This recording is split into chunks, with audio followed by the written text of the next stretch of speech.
Ladies and gentlemen, from the Microsoft Theater here in downtown Los Angeles, brought to you by Shawn Porter Promotions. What's up, everybody? Welcome to the PorterWay Podcast. No, we can still show it. Antt and I in here having a good time today, and we just want to make sure we start this thing right, and that's with the right energy. That being said, Antt, what you know about having a tortoise? Okay, it's a tortoise. This dude, I knew I said it wrong. This dude trying to educate me on how to handle a tortoise. And what I gotta do? I gotta build something. You gotta build something so you can go down. Antt is from Louisiana, y'all.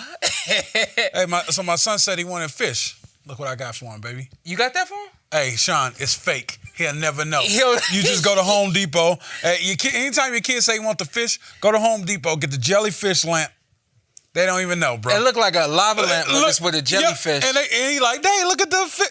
Is that at the house right now? At the house right now. It's a crib right 15 now. $20, bro. That's funny. Yo, we got the Christmas season coming. I'm all about family. I'm not about, we decorate a little bit. But I'm all about family. So mama coming out soon. Okay. Other family coming out soon. You already got your gift? Like, you done? You got the jellyfish lava lamp. That's one of the things this dude get. Your son be watching this show. Yeah, I know. How you? No, it's in his room right now. He's gonna be like, hold on, JD. No. It's in his room right now. This fool is crazy. He's like, your son be watching this show. Yeah. Dude, yeah. No, yeah, you're right. I almost said something. I can't say that. I gotta come to the house more, man. He was like yesterday. He be hyped when I come. Like to see you. I gotta come over more just to feel that. You know what I mean?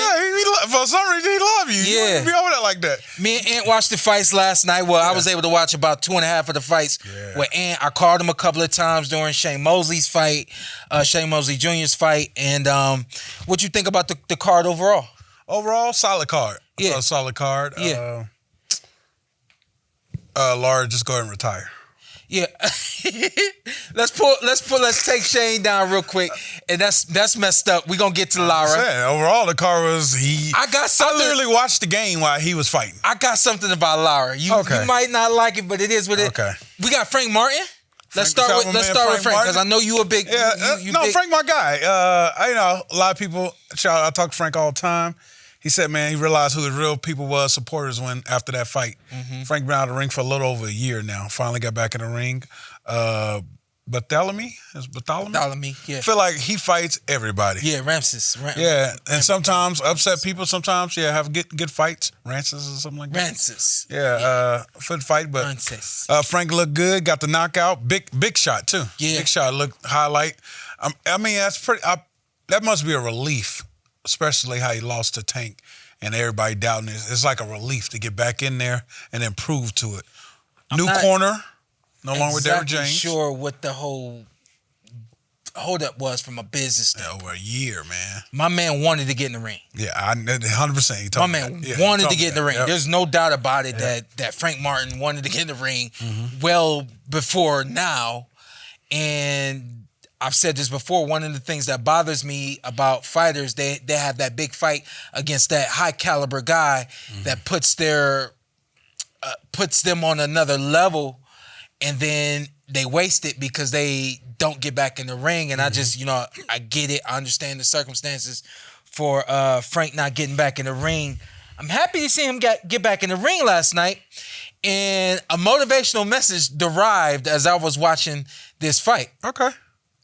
I feel like we hadn't seen this version of Frank Martin, and I know it's been a year since he fought, but that fight that he had with Tank Davis, we didn't have this version. No, it wasn't that. No, is it like when you face such the best of the best elite fighter, do you change up your game plan not be you? I'm not fronting. And I'm glad that I can actually say this. And if anyone were to try to argue this, y'all could actually look at the footage and y'all would see that I never changed my complexion. Yeah. Never changed who I was. I mean, the one fight. The one fight. No, you did. So I did what I had to do against him. Yeah, okay, you do. I actually thought you were talking about Terence. Because that was the one fight. That too, yeah. That was the one fight that I actually changed my DNA. and was unable to really find it when I needed it. And with both of those fights, you completely threw them off because like, what the fuck you doing? Yeah. The funny thing about that fight is Ugas couldn't do anything about it, but Terence could. Yeah. Chameleon and not a chameleon. That's what happened. Okay, he gonna stick to this. All right. All right. But to that point, you know, when I was watching this fight, this is the motivational message that I actually got from watching Frank. I was like, recognize what's in front of you. And, you know, I think there's a lot of people, depending on what's in front of them, they change who they are. Yeah, yes. There's no need for you to change who you are just because what's in front of you is a little bit louder or what's in front of you is a little bit stronger or whatever the case may be. And I just felt like between Uncle Buddy, and Frank just wanting to get back in the ring and be himself again. And of course, again, what's in front of you, you got a Rances who isn't known for being a hard hitter. Yeah. You know, he isn't, you know, he's a bit, hair off. He can become a puzzle, you know, but not much of a puzzle, especially at his age. And Frank did what he was supposed to do against Rances. And my thing moving forward is again, let's get you right back. Yep. You know, this fight went 5 rounds, if I'm not mistaken. Yeah, F that. F that. It went 5 rounds, if I'm not mistaken. This is December. That fight happened on the 7th of December. Okay. We should see you on the 7th of February. You giving him down like that? Let's get him right back. You've been out a year. 4 rounds, Sean. Went 4 rounds. Let's get him right back. But again, like just to the point of, and then we'll move on. I was happy to see him perform the way that he did. How you like him with Buddy?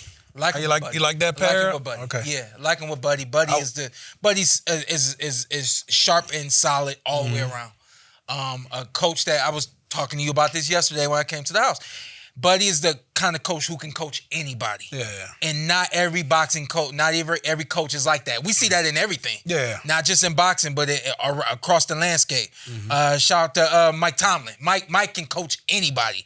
I think Mike's going to be there with the Steelers until he's done. And that's their reputation too for the Steelers. They've gone through like 3 coaches in like the last century, you know. So there's been something crazy. Buddy is the kind of coach that can coach anyone, and I think that, you know, this is the start of something really, really unique between him and Frank Martin. Yeah, it was nice to see Frank back in the ring, but like you said, December, let's say, get you to the end of the year, January back in training, March. Listen, man, at the end of the day, when someone who's been where Frank has been, you need to be advocating to get on Manny Pacquiao's next card. That card is more than likely going to be February or March. Yeah. Any big card. We were Virgil, hearing, Boots, any big card. You got to find another big card. And get on that pay-per-view portion of that, you know, that top part of that bill, because you cannot afford to allow a moment like this to go by. He looked like he was having fun. He looked very comfortable. Again, I understand what's in front of him. Not the toughest, not the ruggedest, not the roughest, not the most skillful at this point in his career. But at the same time, he did what he was supposed to do with what was in front of him. Now, here's the thing, and this is the motivational side of that, right? So somebody was asking me, how do you improve? How do you become smarter? How do you become better? I said, well, you become smarter, you become better, you improve from learning from your experiences. Your experiences are supposed to make you become better. So I want Frank, and I want people out there listening to this, like when you've had certain experiences, become better from those experiences.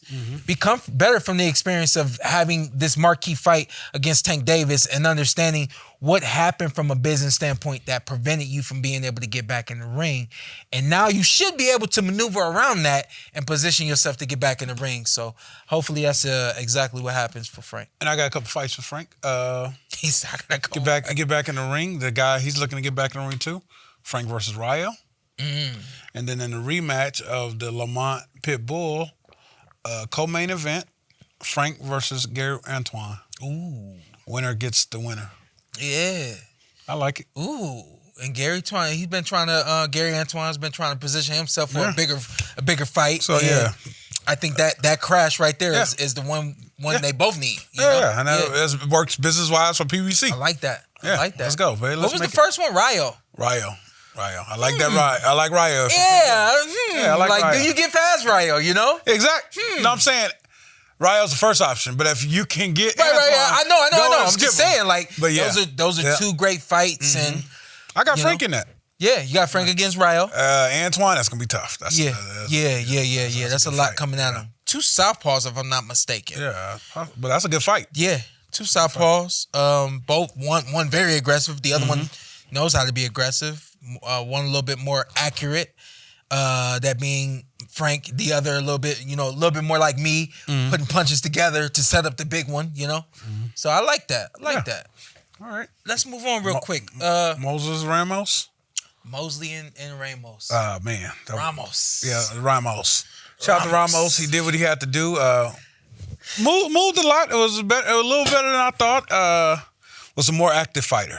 Yeah. A more aggressive fighter. I felt like Shane had a lot of lows in it. Is that what it is? Lows, yeah. In his game, where defense, obviously, I think everybody knows Shane's downfall, his weakness has been his defense. Yeah. He takes a lot of shot. Yeah. Felt like that with you too. Yeah. But, and maybe that even hurts more because y'all my friends, so every time y'all take a shot, it's like, that's 16 of them. It was just a couple big punches here and there, But when y'all get hit, it's different. I don't care about nobody else really getting hit.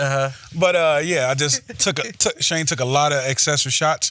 It wasn't active. And damn it. Listen, bruh, if it's one thing throw the right hand you take from me, and this is something that I came up with. This isn't something that my dad literally told me. He taught this to me, and this is what I've come up with based off what my dad taught me. My dad taught me offense and defense. Offense and defense, right? So after your punches, throw your punches, move. After you throw your punches, move. You can't stand there. These fighters are all standing there. If they're not standing there, what I refer to as your escape route. Everybody's escape route is the same. I throw my punches and I come straight right back here in front of you. And isn't that like a no in boxing? Yes. Yeah. Both of them. Ramos too. Get off the line. Ramos too. Ramos was taking some big shots too. It's funny you say that because I'm like, Shane, you're athletic enough to beat this guy, bro. Yeah. Let's go, bro. Yeah. It was just like, that was the little things, just the movement. Yeah. The setting up the right hand. Yeah. I felt like he was setting up the right hand, but he's looking for the perfect shot. Perfect shot is usually not there in boxing. Throw that bitch. He hurt him 2 or 3 times. Shane also, I felt like got buzzed too, but I felt like Shane hurt him 2 or 3 times and he didn't go for the kill. He didn't have that, that killer instinct. When you got somebody hurt, just go for the kill. Yeah, I told you that right hand got some thump. Oh yeah. So I'm just kept yelling all night, and I just got to the point, I'm like, just throw the right hand. Damn. If you gonna take shots, I'm like, fuck it. Yeah, let's just brawl. Yeah, with Shane, right? So with Shane, it's got the next level for Shane has to be if you got that much. He has stunning power, right? Look how Ryan has the left hand. He'll throw it 10 times. Yeah. But Shane has stunning power, right? So what I mean by that is he has the power that's gonna make you stay there for a second. He's gonna stun you. He don't got that power that's gonna lay you down. You know what I mean? He don't have that power that's gonna wobble Earl you. Spence. You know what I mean? He has that stunning power that's gonna really just freeze you right there. Double up on that thing. That's the next level for him. The next level is for him is instead of doubling up with the double jab, it's boom, boom, like 2 of them. I think he was looking for that. I was like, He wanted that one hitter quitter. Yeah. I don't know if he wants the one hitter quitter. You don't think so?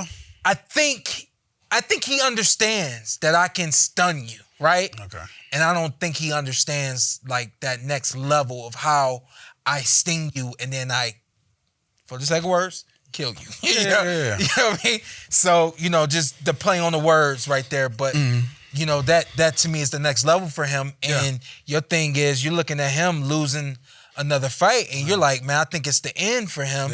And I'm like, I don't think that's quite it. He waited a long time and was trying to maneuver himself to get with PBC.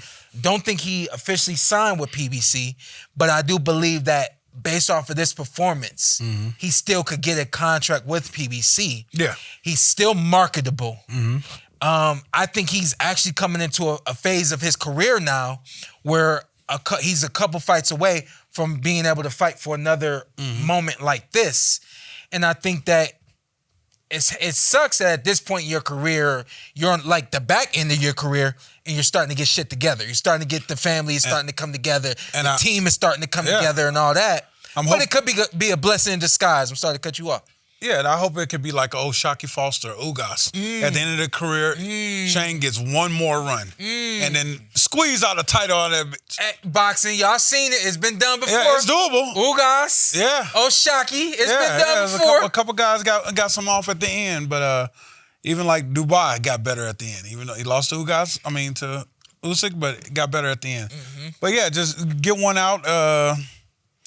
Road ain't over. You know, you're my guy. Support you. But yeah, let's see what's next. The fight went the way I thought it was gonna go. Yeah, hopefully PBC can sign him and they can work something out. Yeah. The fight went the way I thought it was gonna go. I thought that Ramos being younger, being the fighter that was expected to win, he's a very good overall boxer. Yeah, needs to improve his defense. Yeah, defense. That was a weakness for both guys. Yeah. Both guys took too many shots. Yeah. When Ramos first came on the scene, I was like, this kid got next. Yeah. And, he dropped the one against the hammer. And it was like, okay, so you got that loss in your career. Where are you going to go now? And I still think he has next. However, he hasn't really improved a lot since he burst onto the scene. He's kind of a, one note kind of guy. And you're getting, especially at 154. 160. This was 160. Yeah. Especially at 160, there's some guys at 160 that can do a lot of different things. I think a mover will kill. So Lubin gave him hell. Ramos has to improve. I didn't see a lot of improvements from the fight with Lubin to this fight right here. So he's got to improve. I still think he has next. Yeah. Still think he can be one of the elites in the next year. Get one of the champions? Yeah, in the next year. He's an interim champion now. So Did Ramos win his way into a Lara fight, or did Shane lose his way into a Lara fight? Damn. You see the business. But absolutely. You know exactly what I mean, though, right? You know exactly what I mean. Here's the funny thing, man. That's the sport, bro. Let's give y'all. We're gonna give y'all the history real quick, right? So, Shane Jr. has been wanting to fight Erislandy Lara for at least 3 years. Yeah, at least 3 years. Yep. Definitely 2. Yeah, definitely 2, but at least 3. The last 2 years, he's been literally calling out Lara, and I'm not getting in the ring if it ain't Lara for like the last 2 years. And so I looked at this and I said, to the point of your question, he's positioning himself to get a fight with Lara. I don't know if winning this fight will help him get that fight. With Lara, usually the loser doesn't get a fight against a champion or whatever the case may be. But there's some way with the name written in the stars where this could make sense. Yep. And he could actually get that fight. Yep. You look good enough, but you didn't win. But you still look good enough. Yeah, you didn't look. Lara didn't look at you as dangerous. Yeah. I could beat that. Nah, let's keep it 100. Now, everybody's not trying to jump in the ring with Lara. Lara still wants to fight. Yeah. So you got somebody who's actually raising her hand. Yep. For Lara. And people don't want Lara because their style. Yeah. It's a boring, tough fight. Yeah.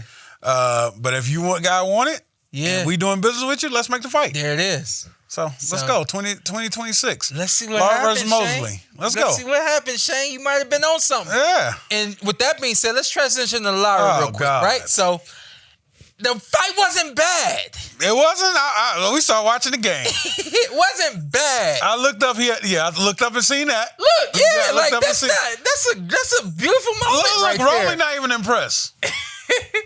He impressed? I don't even know what that is. Did he do a dance when he knocked him down? Yeah, he was dancing all night. Oh, okay, all right. Yeah, I told you, them the salsa kings of boxing right there in the Dominicans. The only person watching Lara fight is Lara, Shawn, and Carson. You say what? Lara, Shawn, and Carson. I even asked Carson, like, you know he watching. If he watched, yeah. He love that man. Listen. What do you got to say about it? I ain't got nothing. This man used to be a 1,000-piece puzzle. I guess. He used to be. He's damn near 40 now, and he's no longer a 1,000-piece puzzle, but he's still a 800-piece puzzle. He's still a 500-piece puzzle. He still has a dynamic, and I don't know how much you watch, but that left hand, that he got some power in that left hand. I've seen him clock people with it. And he can set that up. Yeah, beautiful boxer. With him, you just gotta have the right dance partner. If you got the right dance partner, it's gonna be something good. Yeah. I like Lara. Okay. I've always liked Lara. No doubt, I duck Lara. And when I say I mean the team was just like, no, we're going to go to 147. We're going to go a different way, you know?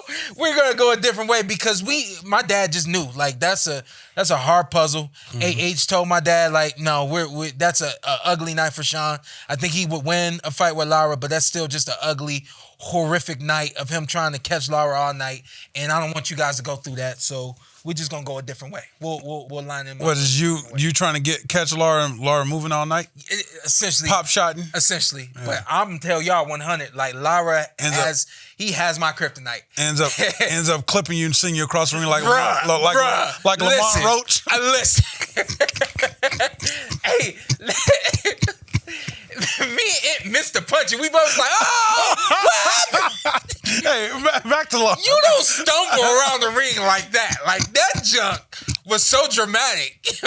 Me and Antt was like playing with his son. Was like, hold on, wait a minute. We caught him going. We're like, it's a knockdown. We don't care what happened. It was a knock. He could have got pushed. You better count. Yeah, you better see you count. Yeah. All right, but back to Lara. You better see you count. I'm saying all that to say this, and I'll be quicker with the end here. I love Lara. I've always liked Lara. I felt like I knew that he had the kind of power that he's showing now. I always knew he had that kind of power. He just didn't do what he does now, right? So the puzzle that he used to be, the 1,000-piece puzzle, all over the place. I'm setting you up. I'm literally setting traps, and you can't see them. Nobody can see them but me. And he's not that kind of guy anymore. He's not that kind of guy anymore. He's going to sit there in the pocket now. But he believes in his power. He believes in his eyes. He believes in the motion of the water. And it's just something about him. This is a puzzle that I don't want to see Terence get in the ring with. A lot of people thought that. A lot of people said that he should get the winner of Lara and Janabek because he was calling out Janabek. And people was like, well, what if Lara wins? Shouldn't he fight Lara? And I'm like, that's a puzzle right there. Yeah, the odds for Lara is a little higher than other people. Yeah. And I'm gonna leave it there, but I like Lara. Terence stops Lara. He still has some life in him. Terence stops Lara. I'm not mad Terence at that. Terence stops Lara. I'm not mad at that. It's tough 5. It's tough 7. What was I? I was a tough 8. I was a tough 7 at least. That would be a tough 10. I mean, but he's preparing for that. You just threw out something else. True. Very true. Yeah. Very true. I don't think my man can switch it. What else can he do? Nah. Yeah. Nah. He gonna do what he do. Yeah. Both those guys. Well, Terence truly is. Terence is a hybrid boxer that evolved into a hybrid boxer, right? Mm-hmm. So what I mean by that is when I say hybrid, is the mix of having it all. He evolved into having it all, whereas you got some fighters who are just aggressive, some fighters who are just boxers, some fighters who are just counterpunchers, some fighters who are just very fast, and I'm right here with you all night. Terence evolved into a hybrid boxer, and I think that he's a hybrid that would ultimately end up beating Lara, but I still think that it's a very tactical boxing match that a lot of people don't want to see. We got that with Madrimov and Terence, and a lot of people didn't like it. Yeah. So we would get a lot of what we got with Madrimov in the fight with Lara and Terence. And so that being said, let's see Lara in the ring with Shane Mosley Jr. Yeah, let's make it happen. He said Shane, Co-main event. I thought the best fight of the night. Yeah. Best performance of the night, not best fight. Yes. Shout out to Shocky Foster, man. Yeah. God damn. Yeah. Looks stronger, more poised, better boxers, stiff, strong shots all night. I'm like, it felt like my man was playing a computer.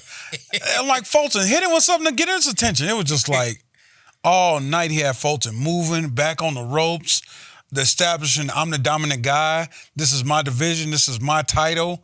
They moved it up to 135, right? When he missed weight at 130, so he moved it to 135. Moved this fight to 135. Just to be sanctioned, so it's a beat for the belt. So, wow. Yeah, so some little WBC BS. Now that makes sense. Yeah. Yeah, so but I mean, what does that matter after weight? What's supposed to happen? If somebody misses their weight, if I had missed the weight against Ugas, now we would have been fighting for the WBC title. But if I had won, the belt would have gotten vacated. Yeah. So why ain't AH just you made the weight? Just move it to 154. Yeah. For the belt. Yeah. Because that's basically what they did. That's exactly what they did. Wow. All right. That makes sense now. The energy seemed different. Oh, okay. And I didn't understand why Cool Boy seemed so cool. After missing weight. Yeah. Oh, okay. It makes sense now. Yeah. It makes sense now. Yo, this whole thing was weird. Yeah, that's what you were saying. You've been saying this has been weird for a while. And weird as in against Cool Boy Steph or with what's been weird against Cool Boy? Cool Boy, the weigh-in, like missing weight. You came up from 126 to 130. That's crazy. No, and I'm on record. I've said this before. First fight at 130? Yeah, first fight at 130. And I've said this before. Crazy. Like, it doesn't matter that you're coming up a weight class. You're still losing weight to get to that division. It's still a small guy. Yeah, you want 126. You're losing weight to get to 126. You 130. You still losing to get to 130. But it just doesn't make sense to me how, like you just said, he's naturally a small guy. What the hell is going on? And this fight was announced 2 or 3 months ago, and you miss weight by 2 pounds.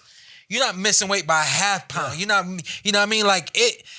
I said this before. Like those last 5 pounds are very hard. That's when you really got to have somebody in your corner that know what they're doing. That's when you got to have somebody that know what they're doing. That's when it matters. That's when you got to have somebody that's making sure you're doing what needs to be done. Correct. And all that. That's when you truly know if you have a professional team that's doing it correctly.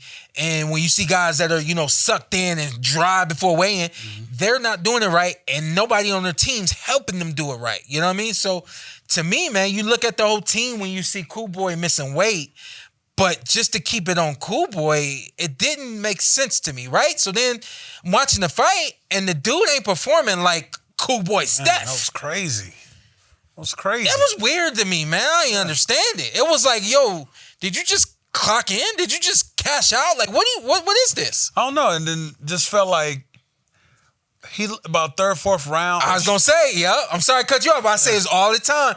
Don't let a rhythm fighter catch their rhythm. Don't let that happen. The facial expression, everything. He's like, oh, this is easy work. Yeah. Then once he got easy work in his head, I'm like, damn. Yeah. And he just, let me shift that thing. Yeah. Let me shift that thing. We're going to ride it out right here because you ain't doing nothing. Don't let it happen. You ain't doing nothing. Yeah. And it's crazy because 135 look like it's too much for him, but you ain't making 130, bro. You talking about Cool Boy? Yeah, it's like. Yeah, no. So it's like 130, 135 is a little too much for you. So you have to figure out a way to lock in at 130, maybe. If not, 126, but I understand the older you get, the harder it is to make it. Yeah. 135, them guys getting big up there for you. And then you listen, don't talk about 130, 140 if you can't get back 135. He'll be able to handle himself, but again, when we're talking about the elite guys, that's now you're in a different bracket. Yeah. Oshaki's one of those elite guys at 135. Yeah. Say what you want. He one of them guys that can fight with anybody. It's now it gets tough. Yeah, Shaq can fight at 135. Yeah, I was giving him because he has the size, the length, the strength. Naturally bigger guy. Mental fortitude, all that kind of stuff. I thought he learned a lot in the Inoue fight. In the Inoue fight. Because I felt like that was the same thing. It was just solid shots in the Inoue fight. Mm-hmm. And once he felt them, it's just like he had nothing for him. But the Inoue fight makes sense. Mm-hmm. You go to Japan. Yeah. You fighting a figure. You're not just fighting a boxer. You're fighting a global. You're not even fighting a Japanese figure. You're fighting a global figure. You fighting Gonzalez? Yeah. That's how you broke it down. Monster. You know what I mean? Yeah. Yeah, let's pull it back just a little bit. The monster.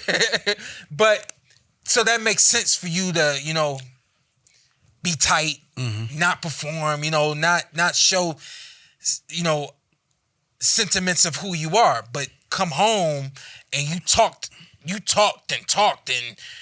and then you miss weight and then you out the rip. Like, it wasn't like What would you give us performance, Sean? Because you ain't impressed. I'm impressed with Shaw. Yeah, I know. That's an A performance from Shaw. Beautiful. He helped him. Beautiful. He helped him because, again, you know, I refer to boxers as puzzles. Or maybe he just couldn't do nothing with Shakur. Fulton on his best day as a puzzle. Yeah. And he didn't present any sort of, like, the pieces was just put together. You know, and then Shock just picking the pieces that he want and, you know, doing what he want. Picked them apart. Hey, and shout out to Shocky. Beat you on your own in your own camp. On a PBC card. Top rank, baby. I was like, what? TR up in here. TR came over here and took over. Man, everybody was in the ring on fight night. Yeah. Top Rank was in the ring. Golden Boy was in the ring. PBC was in the ring. Lamont people. Cam was in the ring. That's his name? Lamont people? I'm talking about Killer Cam. Oh, shout out to Cam. Yeah, Lamont's people was in the ring. Shout out to Pro Box. Pro Box TV. Yeah, Pro Box TV. They in the ring. This probably a good year for Pro Box. I'm curious. Hey, Pro Box, where your fights at? They still they still doing. Okay, somebody else asked me that. No, they still shout out to Pro Box TV. They still doing their thing. Pro Box had a good 2025. And when they first kicked off, they were doing everything in studio in Florida. I remember, yeah. And now they're moving around. They're doing other things. They've been in LA. They've been around the country a little bit more. So that's a good move for everybody over there at Pro Box. All right. Yeah. And then so Shocky moves. But hold up real quick. Mm-hmm. Shock's moving on. Shock's moving forward. Yeah. I'm very curious to see what Cool Boy Steph does moving forward. I'm curious. That it just didn't seem like he was clocked in for this, man. Didn't seem like he was locked and loaded and ready to perform at his best. So I'm curious to see what he does. Man, you want me to see if I can find something for him? For Cool Boy? Yeah, man. At 130. Oh. Not at 135. Sean said, get out of there, huh? Okay, Sean. Let's see, at 130. Well, the fight's supposed to be at 130 anyways.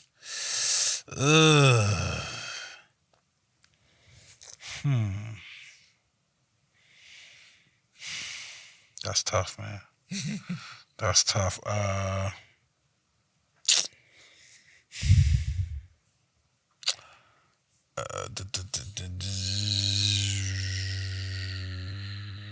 Can we bring a guy up from one? Can we bring a guy from 126? This is his first fight at 130. Man. Who we bringing up? I don't know, man. We can't do Brandon Figueroa again. I say this all the time. You get to a point where you're at a level and you got to fight your way out of that level. So the first question I got for you is, has he fought himself out of a championship level? I seen one guy that I thought was retired that he's still fighting out. I'll let him knock him out. Shout out to Mickey Bay. Oh, damn. No, Mick, I knew you. Mick ain't. No, Mick retired. But I don't know. Like, based that Fulton at 130, damn, Mick can't make no damn 130. Yeah, no, Mickey. I ain't gonna bring Mickey in there. How about this one? Mickey Bay was fighting at 130 pounds. How about this one? Abraham Nova. It's a good East fight. Yeah. Good fight for the East. Yeah. For the East Coast. Yeah, do something back in Philly somewhere when maybe this rematch will be back in Philly, maybe get him something. But Abraham Nova was on the card and I don't remember what ended up happening, but he got pulled off the card. So he's been inactive for a little bit. Yeah, it's tough for him right now, but that's what I was just thinking. It don't matter. Let's keep it moving. Hey, what about Shock? You got something for Shock? Shocky, I mean, if it all Gary Russell. I like take the OG. Mm-hmm. If not, Raymond Ford. Mm-hmm. I mean, he could fight at 135. What I seen last night. Yeah. Who else is at 130? The fight that everybody's been. Andreas. Who you talking about? What is that kid's name? It's on the tip of my tongue. Well, we got a show that we're doing right now. Yeah, I know. Yeah, we can't. All right, let's keep going. All right, let's go to the main event. Main event. Shout out to best fight of the night. That fight threw me off, Sean, because I was impressed. But I was impressed that it was a great fight overall. That's so funny. But Lamont's style, the Lamont game plan threw me off. I thought he was gonna stick, move, be sharp, kind of like what he did with Tank. But some reason he wanted to sit there and show you that I'm the bigger, stronger fighter. I'm the alpha. When that's what plays right into Pitbull's hands. And you sitting there target, and you might get your ass knocked all the way across the ring and did a fucking cartwheel. Shout out to Sean Zittel. He's at the game right now. He sent in a video. So he's going to give us his take on the fights. Mm-hmm. And then we'll come back. We'll bounce off of his take. Yeah. And then we'll be done with the show. He did an interview with Lamont Roach. And he said that Lamont said... Go follow Sean on Sean Zittel on YouTube. Yeah, on everything. On everything. All platforms. He said that Lamont said that they were gonna they thought that he was good on the inside and he could roll shots and fight on the inside. That's his game, man. So when I heard that, I said, well, that's, it's a little contrary to what you would think is needed against Pitbull Cruz. Mm-hmm. But I'm like, okay, I like that because here's what makes sense about it. You have an opportunity to rip to the body and break Isaac Cruz down. Yes. He started ripping. He didn't rip to the body until round 9, round 8, round 9. And then even upon that, you just once or twice. He wasn't intelligent enough with his punch selection on the inside. And early on, when you got an Isaac Cruz who's very fresh, that ain't the time you want to be fighting there. Everybody know you can't beat a Mexican to the head. You can't fight this. Mexicans got it's heart from here up on a Mexican. You better go right here. Yeah, you gotta go right in that rib cage. Yeah. He should have been cooking them ribs all night. Breaking them down. Should have been breaking them down. He wasn't breaking them down. Made for a good fight for us. Yeah. What was that third round that he got dropped? Yeah, second or third round he got dropped? Round, something like that. Me and Antt missed the punch, so we didn't even see what happened. I mean, it's in the replay. Relax. We seen the replay, but overall was a good boxing match. Listen,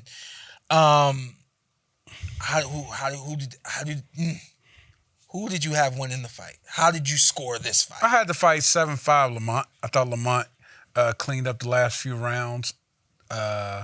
Bigger shot, cleaner shots. It was the 7th, 8th round where all of a sudden Pitbull started moving, and he was just moving. Yeah. And I said, "Hey, Pitbull, this ain't you. Just get the fight." And I think he did it for maybe one more time, but that's not his game. You wasn't performing well like that. Sean was impressed a couple times. He moved through a jab or something, and Sean jumped off the seat. And then it just became a little more excessive than I expected. I thought it was gonna be.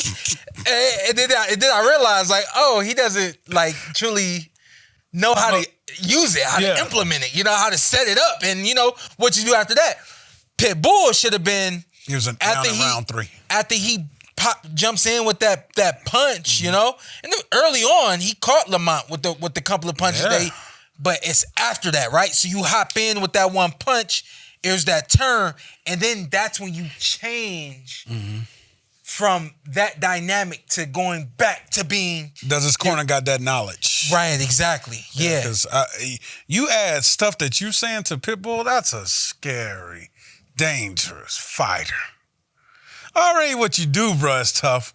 But if you start adding that, I'm not trying to fight you. I'm available. Call me. I'm not trying to fight you. They always trying to right by the house. I'm available. Call me. Listen, at the end of the day, when you can get a boxer that knows what you're gonna do, when you can get them off of what they know you're gonna do, and then you're causing them to think and turn to a different channel. And as they're see what I'm doing here, as they're turning to that different channel, and you're going back Yeah. what now you caught them off. Yeah, that's what I'm saying. You see what I'm saying? Fucking and hell. now, That's you know hell, what I mean? man. He's Not trying to fight that. He already relentless. Yeah. Yeah, just So, too much power. Isaac is just throwing with too much power. Oh. And that's why you see him, he's always wavers around round 9, and he starts to, really, he's fatigued. Yeah, it's not the same. On that back end of that fight because and that's why I thought he lost the fight. Because he's punching with so much power. I had to fight a draw. You did? I couldn't. I'm like, okay. Before you keep going, what about the third man in the ring?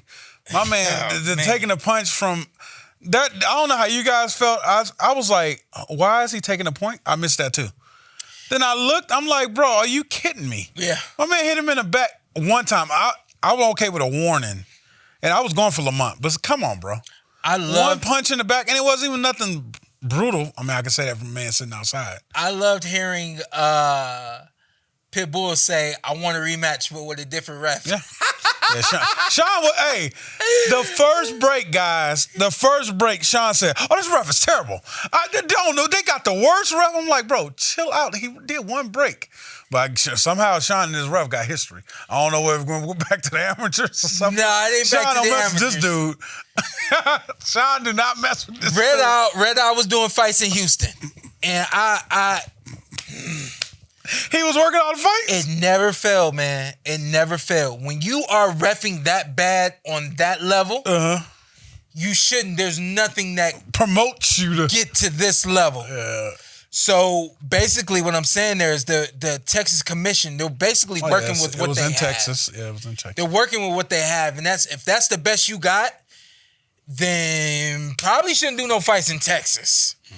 Cause this ref right here, I'm sorry, and I'm very sorry to you, sir. I'm very sorry to you, but at the end of the day, you want his name or something? Yes, absolutely. Cause I saw it earlier. Right. I saw it earlier, and, I just want to make sure, because I know that this could be looked at as, disrespect. I don't mean disrespect, but listen, you're only going to get to a certain level if you're doing things the same way where you're at. And there's not enough big fights going to Texas. There's not enough camps. And as big as Texas is, you can't get to enough camps to improve your game as a referee. James Green? Yes, there it is, James Green.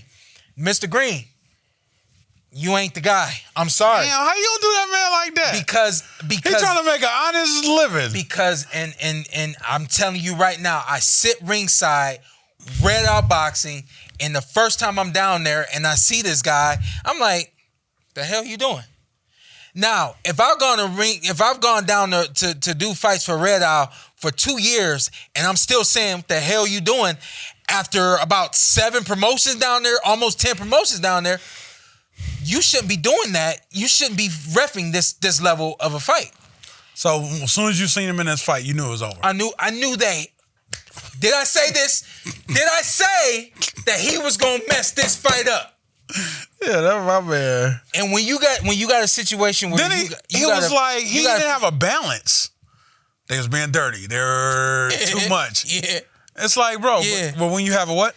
When you have a fight that you have a knockdown and then you are inadvertently taking points for a punch behind the back. Yeah. You haven't separated these guys, looked this guy in the eye, and I'm sorry that you don't speak the Spanish that he needs, but you need to be able to give any fighter at any point in time a stern warning to let them know. That's it. I see you doing this. Let's go to the corner. Tell him, do whatever you got to do. You got to do whatever you got to do. And it just, like you said, he didn't have the balance. And, there's techniques with being a ref that, the expectation rises as you go up the ranks and you get to this level. At this level, this is what we want as fighters. This is what we need as fighters. At this level, we need a ref that will keep a fight moving. That's what we need.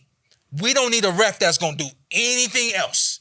We need a ref, of course, to make sure that nothing illegal is happening. That punch isn't an illegal punch. But again, when you got a fighter that's telling you that it's happening, and now you jumping in because the fighter is telling you that it's happening, opposed to you seeing it with your own eyes, It wasn't good. And what's crazy is, remember when Lamont was hit Pitbull in the back of the head? He didn't stop it, and Lamont was like, fuck it. And hit him 2 more times. It's like, bro, come on, bro. It was like, come on, bro. What we doing? What we doing? Bro, you got to make it, like, this is crazy. I'm down for a rematch. Yeah. 100% down for a rematch. Thought it was a really good fight. I felt like the draw was like best case scenario given, a knockdown, points taken. I just thought like I give up when I can't keep track of it mathematically if it's not making sense to me. Mm-hmm. But I will say this. I felt like if you had to score the fight based off of ring generalship and who was controlling the action, it still was tough, but I would have leaned towards Pitbull Cruz. Yeah. I felt like this was more of Pitbull's fight, and I felt like if anything, he pulled Lamont into his fight opposed to Lamont forcing him to fight his fight. On the back end, Lamont was forcing him to fight his fight, but I think for a majority of the fight, it was more Roach. What's crazy is Lamont more Pitbull. Lamont didn't win on no cards. It was 115, 113, Pitbull, and then draw. And then that draw. 2 draws. Oh, wait a minute. How the hell? Yeah. Are you sure? Yeah, it was 113. How does that work? What do you mean, how does it work? I've never seen that. You ever seen 2 draws? It was overruled by blah, blah, blah, blah, blah. 113, 113. I've never seen that. Oh, shit. What? I'm confused as shit right now. You don't remember what happened? I'm like, Sean, what just happened? I thought the fight was ruled a draw. I don't know. And I look silly right now. Yeah, it was. I looked at you and said, "How the hell?" Oh, okay. I see what you're saying now. So yeah, he didn't score. Okay, so I get it now. Okay, yeah. So I think we should get that rematch. Yeah, I'm okay with that. I think the rematch is gonna be better for anybody that may have been any sort of disappointed. Mm-hmm. Bring that thing to Vegas. Take that thing to New York, where they get enough big fights that they got the right commission that can handle it. Sorry, Texas, but y'all can't do it. James Green is not the guy. This fight too big for y'all? It's too big for James Green. Y'all can't. James Green. You don't want James Green to run it back? No, I don't. You ever heard learn from your mistakes? Don't you tell your kids? I just said that was the motivational message. One part was. So maybe James gonna learn from us? Nah. I've seen it. I've had enough experience. Listen, that's how you learn. I've had enough experiences with James Green for me to know when I saw him in the ring to look at you and say, shit. This ain't gonna be good, and it wasn't. Well, you were so upset by it too. It was crazy. Yeah, absolutely. But hey, let's show real quick. Let's show Zittel. Sean's. Yeah, we're gonna get to that. We're gonna do a motivational message. Damn. Real quick before we get to that in the motivational message, I got some good stuff going over there to the membership. So I want you guys to join in on that membership. Got some good stuff coming before the end of this year as well, and then also. Fan questions. We ain't get no fan questions this week, y'all. Yeah. Shoot them fan questions in. As many as we get, we going to roll them out. But like I said before, we want to see y'all and we want to include y'all and make sure that y'all are a part of the PorterWay Podcast. We appreciate y'all love and y'all support to me, Antt, Zittel, even Carson, the whole podcast crew. bit.ly/AskTPWP and we'll get it up there. That being said, let's show Sean's take, and we'll comment on his take, and then we'll get up out of here. Mm-hmm. Hey, what's up, PorterWay Podcast family? Your man Sean Zittel could not make the show again. We got Raiders Broncos at Allegiant. I'll be heading out from the house right now to go cover that, but I got home this morning in from San Antonio, Texas. Your man is running on fumes, but I had to bring it to the people on the PorterWay Podcast. Shout out to my brothers, Antt with 2 T's and Shawn Porter. So let's start real quick with the card. Erislandy, Lara. Guys, I'm very amused at watching Erislandy, Lara walk at the championship level. Let's be respectful here. Limited level opposition into straight left hands. It's becoming a running gag on these undercards that I'm really starting to enjoy. I'm calling his step back. It's like James Harden when he stepped back for threes, but he does it with a step back straight left hand. So I'm enjoying watching him rinse and repeat and do this at 160 at 42 years old. It's not his fault Janabek popped for PEDs. So I'm enjoying this opposite of Marvin Hagler, Bernard Hopkins-esque run at 160 level of opposition-wise at the championship level. But it's kind of fun to watch Lara just walk guys into straight left hands over and over again. Anyway, shout out to Shane Mosley Jr., our guy. Tremendous. I mean, Shane left everything in the ring. Ramos clearly won the fight, but what a chin by our guy Shane Mosley Jr. and rocked him with right hands in back-to-back rounds. Shane left everything in the ring and needs to hold his head high in defeat. Ramos, we know, is a very, very solid fighter. If he wants real success at the championship level, gonna have to find another gear, find a way to be a little bit more dynamic. But we gotta give him credit for his timing, sense of distance, and placement, punch placement. And then on to the co-main. O'Shaquie Foster, man, was dominant in this fight. Switched both stances, made every inch of his length count in this fight. Pause, because Cam and Mace were at the fight, and they got me saying pause now anytime I say something pause-worthy. But O'Shaquie Foster eventually fought downhill after outboxing Stephen Fulton. And again, in both stances, he's an excellent fighter. And yeah, you would think, because he's now the interim champion for Shakur Stevenson, and it's kind of funny that the WBC egregiously allowed Fulton to fight for a lightweight title since he blew the super featherweight limit, and they showed their ass for no reason, because in the end, Foster was the guy they were going to get 3% out of anyways. But anyways, Foster is an excellent fighter and rose to this occasion and was dominant in this assignment. And makes me think, you would think that Shakur Stevenson is kind of a superior version of him, a very, very good, excellent boxer. But Foster he's an excellent fighter. And it makes me, if you're a purist, kind of interested in how he would look in a fight against Shakur Stevenson, where yes, he would be an underdog, but just salute to O'Shaquie Foster. Probably the best 130-pounder in the world. Him and Raymond Ford would be a hell of a fight at 130, but I'm interested to see what he could do at lightweight, and I tip my cap to O'Shaquie Foster. Excellent fighter. And then in the main event, Cruz, Lamont Roach, I thought it was a fantastic fight action-wise. I think I talked to Sean on the phone. He thought it was a little too sloppy for his taste. Sean, this was a fight, and Haney Lomachenko comes to mind. A couple other fights come to mind, where when it's really close, sometimes the way you see a fight live in the arena is different than how you'll score it on television. And I think when you score it on television, to a degree, you scored a little bit more like an amateur bout, where each landed punch is almost like points you're tabulating in your mind. Whereas in the arena, it's really the most meaningful punches and aggression. When you're not getting matadored, which I know Roach did as a taunt in the 10th round, but he wasn't really able to matador Cruz. Aggression pays off a little bit more in a very close fight when you're watching live. And because Roach was able to hold the center of the ring against Gervonta Davis, not really able to do that with Pitbull Cruz. But to be fair to Roach, he's an exquisite in the pocket counterpuncher. That's where he had his most success against Gervonta, and that's where he likes to operate anyways. Ultimately, I think this draw was probably the right call in the end. But live, I did nick it to Cruz. And I imagine on television, you might nick it to Roach because of all the clean counters, especially in the second half of the fight. But Cruz may have stole rounds late in those last 10 seconds or so in 11 and 12. A lot of close rounds. The opposite of what you'd call a robbery, a highway robbery. Very close competitive fight. But I would love to hear what Sean thought in regards to how fights are scored differently live versus on television.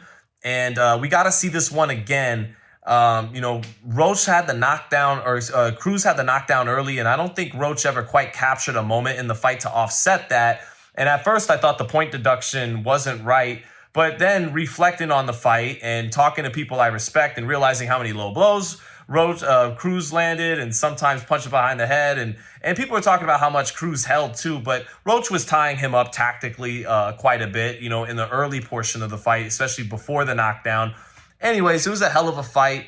We get a lot of parasocial relationship people. That's the word of the year, by the way, Sean and Antt, in the Cambridge Dictionary, meaning these people who obsess over their favorite fighters. And what was nice about this fight is while Pitbull is a star and Roach is a very likable man and fighter, they haven't yet developed these obsessive cult of personality fan bases yet. So it was kind of nice just to keep it all boxing in this fight. Standard fare tribalism, right?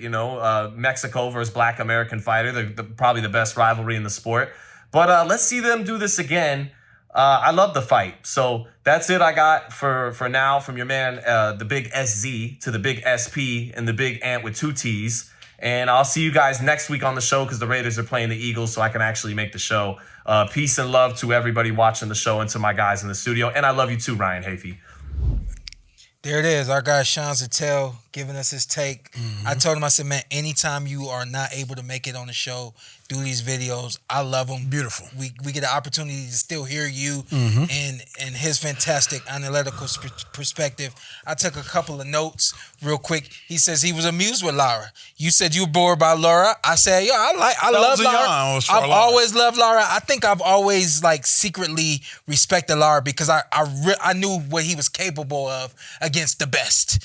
And so I've always had respect for him. And he says, yo, listen, at 160 pounds, he's able to do this like James Harden step back. It's the step back straight left. It's the step back 3 of boxing. And I didn't even think about that. I said, yo, that's a good comparison there. And man, I mean, just right down the pipe with them straight lefts, right down the pipe all night.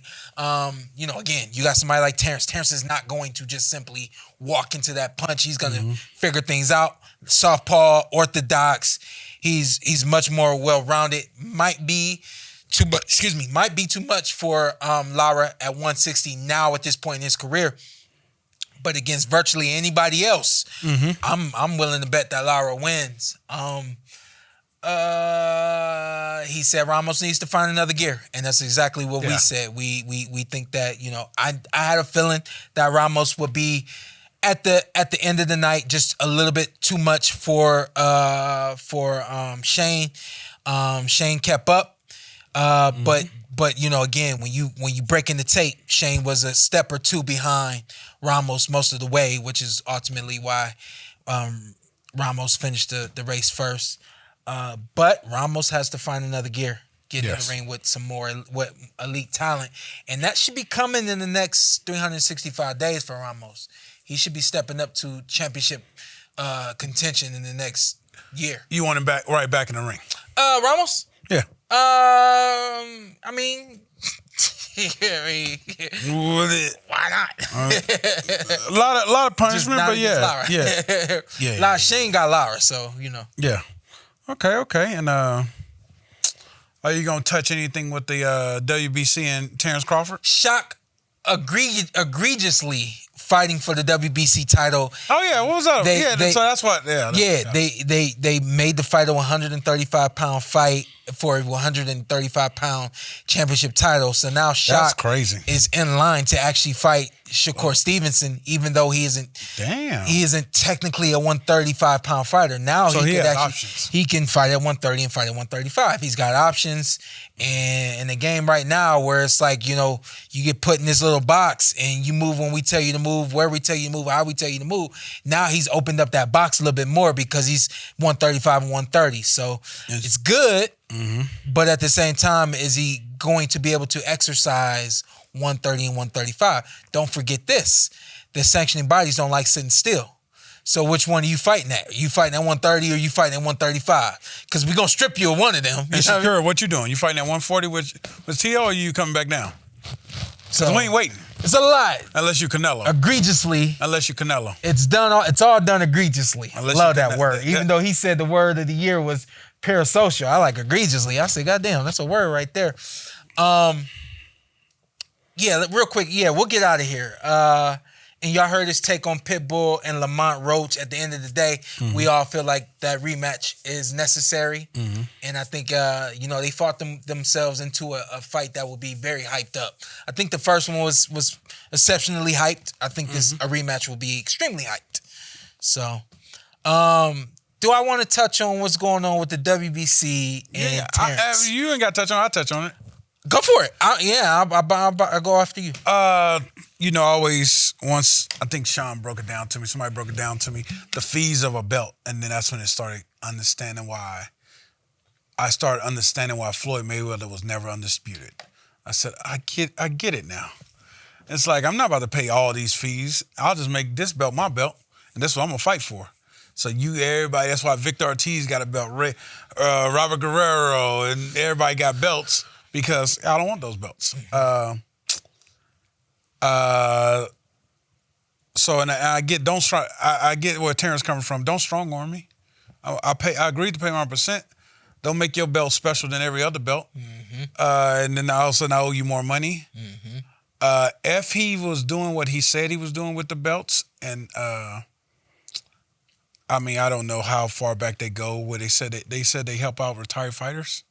I don't know how many years does that go back to, whenever, or just qualifications? I don't know. I'm not gonna call anybody out, but that's what I want you to. I'll take the step. No. I mean, I'm not an active fighter no more. Yeah. You know, so but as Andre Ward said, where's the receipts? Yeah. So why aren't we engaged? Why aren't you engaging us in these conversations? So, Shawn, what number would you say WBC makes off a percentage of fights a year? I would say 20 million if you add everything up, if not more. I wouldn't be mad at that number. Okay. I mean, not that I wouldn't be mad at it, but I think that's a legitimate. Okay. That's a legitimate number. And because if you add up, there's a lot of fights. There's a lot of fights, and they got getting something from every fight. They was getting something for Shane and there it is. Ramos fight last night, There it is. and that was the interim title. There it is. So my thing is, I wouldn't have no problem with that if fighters, I don't know, if you're giving 300 fighters $2,500 a month. That's not a lot of money if you're making what you're making. That's $9,000 a year if you got 300 fighters. If you, and even if, I think even fighters, if that was the case and they said, you guys, we'd raise it to 5%, but you're going to make $10,000 every month for the rest of your life from them, I think you guys will agree to that because I'm helping my past fighters, and I also will be helping myself and fighters that's coming after me. So it's going to a bigger idea. There it is. Now I know he flies people out and they eat caviar and all this. Like in my company, I don't believe in having pizza parties with my guys. I believe if we made more than we made last year, y'all can get some money. That's what really matters. I mean, pizza parties is cool and all, but I don't want a participation award. Get some money. This hard times out here. So I wish sanctioned bodies would do that and give back to retired fighters. I think we respect the belts more if you did with the 3%. Yeah. I'm not gonna put all the business out there, but and that's coming from somebody that don't really know. Right. That's Nevada what I Boxing feel. Hall of Fame. They just I got contacted by them. They just started producing a coffee. Okay. They're gonna be selling this coffee. You know I love my coffee. You know I love my coffee. Get my coffee every day.